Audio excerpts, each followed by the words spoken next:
Mannar police സ്റ്റേഷനിൽ CPIM area സെക്രട്ടറിയും എസ്ഐയും തമ്മിൽ വാക്കുതർക്കം. രാഹുൽ മാങ്കൂട്ടത്തിന്റെ രാജി ആവശ്യപ്പെട്ടുള്ള സമരത്തിനിടെ ഗതാഗത തടസ്സം ഉണ്ടാക്കിയെന്ന് കാട്ടി പോലീസ് കസ്റ്റഡിയിലെടുത്ത ഡിവൈഎഫ്ഐ പ്രവർത്തകരെ വിട്ടയക്കണമെന്നാവശ്യപ്പെട്ടായിരുന്നു തർക്കം. മാന്നാർ എസ്ഐ ശരത്തും ഏരിയ സെക്രട്ടറി സെൽവരാജും തമ്മിലാണ് വാക്കേറ്റമുണ്ടായത്. ഇന്നലെ വൈകിട്ടാണ് സംഭവം.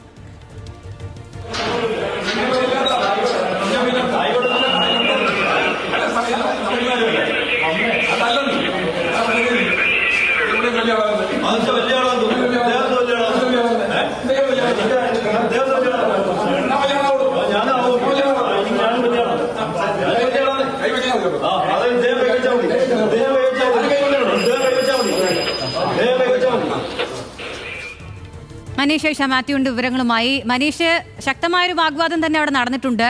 ഈ പിടിക്കപ്പെട്ടവരെ അല്ലെങ്കിൽ കസ്റ്റഡിയിലെടുത്തവരെ വിട്ടയച്ചിട്ടുണ്ടോ? വിവരങ്ങൾ അഖില, സംസ്ഥാനത്തെമ്പാടും ഡിവൈഎഫ്ഐയുടെ നേതൃത്വത്തിൽ രാഹുൽ മാങ്കൂട്ടത്തിന്റെ എംഎൽഎയുടെ രാജി ആവശ്യപ്പെട്ട് നടന്ന സമരത്തിന്റെ ഭാഗമായിട്ടാണ് ഇന്നലെ മാന്നാറിലും ഡിവൈഎഫ്ഐയുടെ ഒരു മാർച്ച് ഉണ്ടായത്. ആ മാർച്ചിലാണ് ഡിവൈഎഫ്ഐയുടെ പ്രവർത്തകർ ഗതാഗതം തടസ്സപ്പെട്ടത്. ഇതിനെ തുടർന്നായിരുന്നു ഇവരെ പോലീസ് കസ്റ്റഡിയിലെടുത്തത്. കസ്റ്റഡിയിലെടുത്ത പ്രവർത്തകരെ വിട്ടു നൽകണമെന്നാവശ്യപ്പെട്ടാണ് മാന്നാർ ഏരിയ സെക്രട്ടറിയുള്ള സെൽവരാജ് അവിടെ എത്തിയത്. പക്ഷേ ചില നടപടിക്രമങ്ങൾ പൂർത്തിയാക്കാതെ കസ്റ്റഡിയിലെടുത്തവരെ വിട്ടു നൽകാനാവില്ല എന്നുള്ളതായിരുന്നു മാന്നാർ എസ്ഐ ശരത്തിന്റെ ഭാഷ്യം. ഇതിനെ തുടർന്നാണ് ഇവർ തമ്മിലൊരു വാക്കേറ്റം ഉണ്ടാകുന്നത്. ശരത്തിനോട് ഇയാൾ താൻ ലോക്കൽ സെക്രട്ടറിയാണ്, കാണിച്ചു തരാം എന്ന് പറഞ്ഞു എന്നുള്ളതാണ് പോലീസ് ആരോപിക്കുന്നത്.